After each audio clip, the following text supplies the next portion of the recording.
اللہ ہمارا مالک، ہمارا رب، ہمیں پیدا کرنے والا، لیکن کیا ہم اسے ویسے جانتے ہیں جیسے اسے جاننے کا حق ہے؟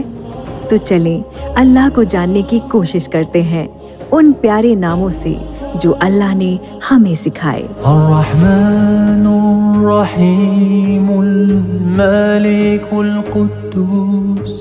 ایٹریبیوٹس آف اللہ، RJ ماوش کے ساتھ۔ بسم اللہ الرحمن الرحیم۔ شروع کرتی ہوں اللہ کے نام سے جو نہایت مہربان اور نہایت رحم کرنے والا ہے۔ آج کا ہمارا پہلا اسماء الحسنی ہے الظاہر۔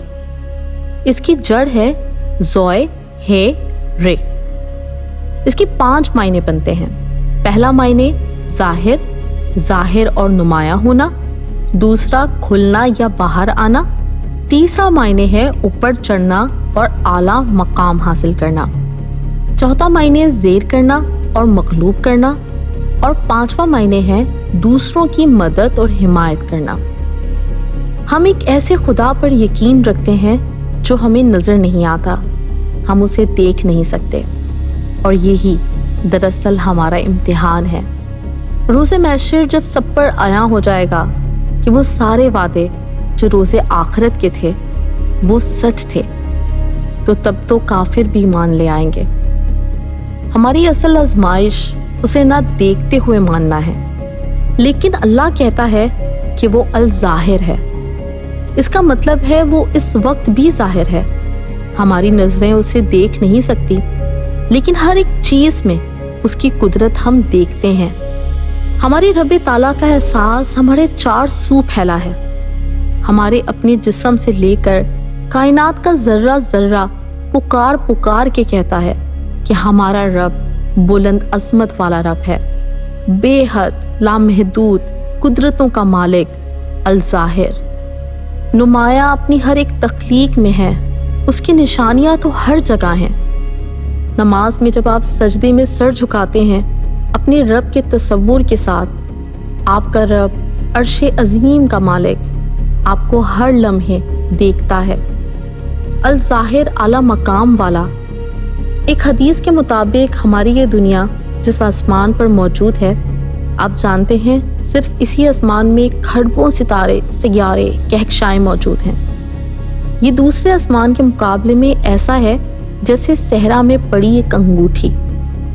اسی طرح دوسرا آسمان تیسرے کے مقابلے میں، چوتھا پانچویں کے، پانچواں چھٹے کے سامنے، اور چھٹا ساتویں کے سامنے بس صحرا میں پڑی ایک انگوٹھی جتنا ہے، اور اس سے بہت بلند ہے عرش عظیم کہ جس کے سامنے 7 آسمان تحد نظر پھیلے صحرا میں پڑی ایک انگوٹھی سے زیادہ بڑے نہیں۔ ہمارا رب بلندیوں کا مالک ہے، تمام بلندیاں اسی کی ہیں۔ الظاہر وہ ہے جسے کافر نہ بھی مانے تو کوئی فرق نہیں پڑتا، اور پھر ایک دن جب سب اس کے حضور پیش ہوں گے تو سب اقرار کریں گے، اے ہمارے رب ہمیں معاف فرما، ہم اعتراف کرتے ہیں تیرے سوا کوئی مالک نہیں۔ اس دن الظاہر کے سامنے سب مغلوب بھی ہوں گے، اور الظاہر سب کے سامنے نمایاں ہوگا، سب سے زیادہ نمایاں۔ الظاہر کا ایک مطلب ہے دوسروں کی مدد اور حمایت، اور ہمارے خالق سے بڑھ کر کون ہے جو دوسروں کا مدد رساں ہو، سہارا ہو۔ سارے سہارے، سارے امکانات جہاں ختم ہوتے ہیں وہاں بس ہمارا رب ہی ہوتا ہے، جو ہمارے بگڑے کام سنوارتا ہے، اندھیرے میں روشنی دکھاتا ہے، بیماری میں شفا دیتا ہے، زبوں حالی، پریشان حالی جب پیسوں کی اشد ضرورت ہو، اور سب دوست رشتہ دار منہ موڑ لیں تو کون ہے جو غیب سے راستے بناتا ہے؟ یقیناً وہ الظاہر الباطن ہے۔ الظاہر الباطن ایک دوسرے کے متضاد ہیں۔ الباطن پوشیدہ چیزوں کا جاننے والا ہے، اور اس نے خود کو ہم سے، مخلوق کے ادراک سے پوشیدہ رکھا ہوا ہے۔ وہ ایک پردے میں ہے، غیب میں، پھر بھی اس کا وجود مخلوق میں اس کی نشانیوں سے ظاہر ہے۔ وہ کائنات کی سب سے بڑی حقیقت ہے جو پردے کے باوجود اپنے ہونے کا احساس پکار پکار کے دیتی ہے۔ حضرت موسیٰ علیہ السلام نے جب اللہ سے فرمائش کی کہ وہ ہمارے رب کو دیکھنا چاہتے ہیں تو الباطن نے جواب دیا تھا کہ اے موسیٰ تم مجھے نہیں دیکھ پاؤ گے، سامنے پہاڑ کو دیکھو، اگر وہ اپنی جگہ پر ٹھہر پایا تو تم مجھے بھی دیکھ لو گے۔ پھر جب رب پہاڑ پر ظاہر ہوا تو وہ ریزہ ریزہ ہو گیا اور موسیٰ علیہ السلام بے ہوش ہو گئے۔ اس آیت سے اس بات کا ثبوت ملتا ہے کہ اللہ عز و جل اس دنیا میں ہمیں نظر نہیں آ سکتے۔ اللہ رب العزت کی ایک اور صفت ہے جامع، الجامع، جمع کرنے والا، متحد کرنے والا۔ الجامع کیسا متحد کرنے والا ہے؟ قرآن بتاتا ہے کہ وہی ہے جو جمع کرتا ہے، صلح کرواتا ہے۔ الجامع وہ ہے جس نے پوری کائنات کو اکٹھا کیا، جو دلوں کو جوڑتا ہے، جو مخالفوں کو جوڑتا ہے، اور وہ ہے جو روز آخرت ہم سب کو موت کے بعد ہماری قبروں سے اٹھائے گا اور میدان حشر میں جمع کر دے گا۔ الجامع قرآن میں فرماتے ہیں، اے ہمارے رب یقیناً تو لوگوں کو اس دن کے لیے جمع کرے گا جس میں کوئی شک نہیں، بے شک اللہ اپنے وعدے کے خلاف نہیں کرتا۔